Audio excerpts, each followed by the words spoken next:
Welcome everybody back to Starflag Media Gaming. With everything going around with the Steam machine, all the coverage, the two biggest pieces of hardware, honestly, that I was most excited about to talk about or to learn about was the controller, the Steam controller, and the Steam frame. So I just kind of wanted to look at that and everything that we actually would know about Valve's Steam frame headset.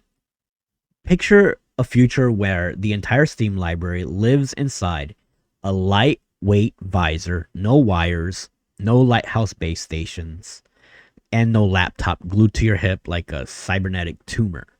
Valve's next major push into hardware, which is expected to come out in 2026, and it could redefine both standalone VR and wireless PC VR in one bold swing. Today we're breaking down everything we know so far about Valve's upcoming VR headset, called the Steam Frame. Specs, features, gameplay expectations, weaknesses, and whether you should start saving for one now. Valve's Steam Frame is positioned as a wireless, standalone VR headset launching in 2026. It's built to do two things extremely well: play VR content locally using a Snapdragon 8 Gen 3 ARM based chip with 16 gigabytes of RAM, and two, stream games wirelessly from your gaming PC using a dedicated 6 gigahertz adapter for ultra low latency. This hybrid vision blends the convenience of a MetaQuest with Steam-powered fidelity and a PC-native ecosystem.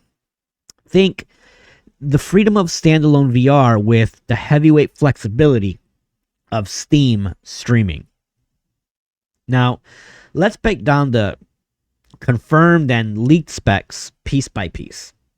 The processor and the operating system. Of course, it's already mentioned, but the Snapdragon 8 Gen 3 ARM SoC, 16 gigs of RAM, runs a customized Steam operating system build, uses Proton-like translation layers for native game execution, and Valve wants ARM native apps, but also a seamless way for ports and existing Steam titles to run in standalone mode. The displays are pancake lenses, LCD panels at 2160 by 2160 per eye, and a variable refresh rate between 72 and 120 and 44 hertz. Now, these lenses promise slimmer optics, reduced God rays, and clear edge detail versus something like Fresnel lenses. Tracking. Inside out tracking via 4 onboard cameras, internal eye tracking for foveated rendering. This means rendering power will be focused where you're looking, dramatically improving standalone performance and streaming efficiency. So where you're looking will be in focus, and processing power will not have to focus on the entire picture, and it will slightly blur and out of frame focuses where you're not looking. Connectivity. Dedicated 6 gigahertz wireless streaming adapter, Wi-Fi 7 support, USB-C, and likely Bluetooth for accessories. The emphasis is clearly wireless first rather than tethered first. The controller. It's a new gamepad style controller. TMR magnetic thumbsticks and are powered by AA batteries. They're promised to have good battery life as well. Valve seems to be shifting away from index-style knuckles and gestures towards mainstream familiarity with these D-pad-style controllers. The design, it's lightweight core of only 185 grams, rear-mounted battery for balance, and the total mass is around 440 grams or so. That weight distribution could make long VR sessions more comfortable. Think less scuba mask and more like a balanced visor. And then there's the battery life, right? This is probably make or break for the system. It's around 4 hours streaming. That's roughly 1 hour of heavy standalone gameplay. Modular battery pack for quick swaps, so it stays comfortable, but high-end standalone workloads still drain fast. If you're not tethered, expect about an hour or so of standalone gameplay. Modularity. It's removable face gaskets, has micro SD expandable storage. You can actually carry games in the micro SD card. Front expansion port for third-party mods. And then Valve, of course, continuing its tradition of encouraging your own repairs and the community to go ahead and tinker with it. Now, how it works with local and cloud plus PC hybrid, right? Valve seems to be building a multi-mode VR system. It's in standalone mode, it's lightweight, indie games, VR experiences, and streaming apps run locally off its ARM silicone chip. Potentially standalone titles like Beat Saber, visual novels, and lower polygon adventures with native ports using FEX and Proton would probably be the best standalone hits for this. PC streaming. Now, this is where it can really be something special. When you want to run Half-Life Alyx one day at 120 hertz, the 6 gigahertz wireless adapter connects you to your gaming ring with ultra low latency. It's got Steam integration with SteamOS interface. You can suspend and resume. It's got your full Steam library access, potential pass-through for AR features later, and Valve seems to be future-proofing this thing for a longer roadmap. Something you can't really say for the Steam machine. Why does this matter? Well, the Steam frame invites new questions. What if the next frontier for PC gaming isn't a 4K or an 8K monitor at all? This isn't really copying anything that anybody else is doing, even though on the surface it may look like a Metaclone. It's executing a longer game. Again, with the Steam machine, Steam controller, Steam Link, and Steam Deck, each step pushes Steam further beyond Windows, and the Steam frame could be a piece of a larger platform and independent strategy. Some benefits and strengths. So we're going to hit some pros and cons coming up as well. So let's list the wins first. A true wireless PC VR through dedicated 6 gigahertz link. No base stations required.